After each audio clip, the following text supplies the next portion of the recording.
Bonjour tout le monde, je m'appelle Ayat Rambaté, élève du tronc commun dans l'établissement Gauss.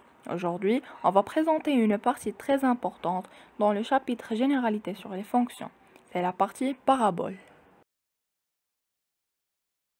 Prenons le cas de f de x égale à ax au carré, avec a appartient à R étoile. D'abord, on va faire une étude générale de cette fonction dans l'activité suivante. On considère f une fonction définie par f de x égale à x au carré, avec a appartient à R étoile. On détermine df le domaine de définition de f. On a df égale à R, car f est une fonction polynôme, puis on étudie la parité de la fonction f sur son domaine de définition. On vérifie les deux conditions. On commence par df égale à R, donc il est symétrique par rapport à 0, c'est-à-dire quel que soit x appartient à df, on a moins x appartient à df, et on a pour tout x appartient à df, f de moins x égale à a moins x au carré égale à ax au carré, donc f de moins x égale à f de x, d'où f est une fonction paire, alors il suffit d'étudier la fonction dans l'intervalle 0 plus l'infini. On étudie les variations de la fonction f sur l'intervalle 0 plus l'infini. Donc on a besoin de calculer le taux de variation. Alors, on prend deux éléments x et y appartiennent à l'intervalle 0 plus l'infini, tels que x différent de y. D'où le taux de variation txy égale à f de x moins f de y sur x moins y. On remplace f de x et f de y par leurs valeurs. On obtient ax au carré moins ay au carré sur x moins y. On factorise par a et on obtient a facteur de x au carré moins y au carré sur x moins y. On a x au carré moins y au carré, une identité remarquable, d'où on obtient a facteur de x moins y facteur de x plus y sur x moins y. Et on obtient le taux de variation txy égale à a facteur de x plus y. Puisque x plus y est positif, car x est positif et y est positif, alors le signe du taux de variation est celui de A. Donc on distingue deux cas. Le premier cas, si on a est strictement positif, alors le taux de variation txy est strictement positif. Donc la fonction f est strictement croissante sur l'intervalle 0 plus l'infini. Et puisque f est paire, alors f est strictement décroissante sur l'intervalle moins l'infini 0. Alors on déduit le résultat suivant dans le tableau de variation. Deuxième cas, si on a a est strictement négatif, alors le taux de variation txy est strictement négatif, d'où la fonction f est strictement décroissante sur l'intervalle 0 plus l'infini.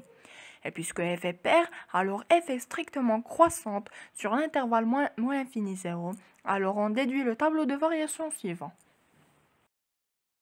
On aura la propriété suivante, soit f une fonction définie sur R par f de x égale à x au carré avec a appartient à R étoile. Donc, pour déterminer la variation de cette fonction, on détermine le signe de a. Si a est strictement négatif, alors f est strictement croissante dans l'intervalle moins l'infini 0 et strictement décroissante dans l'intervalle 0 plus l'infini. Et si a est strictement positif, alors f est strictement décroissante dans l'intervalle moins l'infini 0 et strictement croissante dans l'intervalle 0 plus l'infini. Pour la nature de CF et ses caractéristiques, la courbe représentative CF est appelée une parabole de sommet l'origine O et d'axe de symétrie l'axe des ordonnées. Alors, si A est strictement négatif, on aura ce schéma-là. Et si A est strictement positif, on aura ce schéma-là.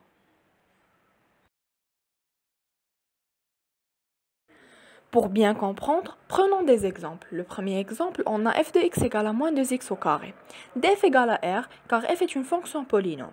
Et on a a égale à moins 2 strictement négatif, donc f est strictement croissant dans l'intervalle moins l'infini 0 et strictement décroissant dans l'intervalle 0 plus l'infini.